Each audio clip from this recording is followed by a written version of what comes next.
Hello mga friendship! Welcome back! For today's video, magre-recycle tayo ng plastic bottles and cans dito sa Abu Dhabi.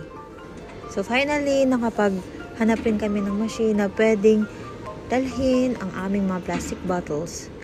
So ngayon ay nag-start na tayo maghulog ng mga plastic bottles and cans na aming naipon ng aking asawa.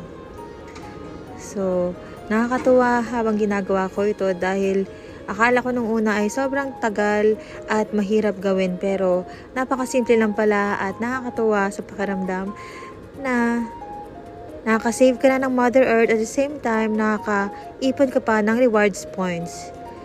So kung gusto nyo rin mag-recycle, download nyo na po ang Sparkflow app at ang instructions kung paano mag-earn ng points at gawin ang pagre-recycle ay andun na rin.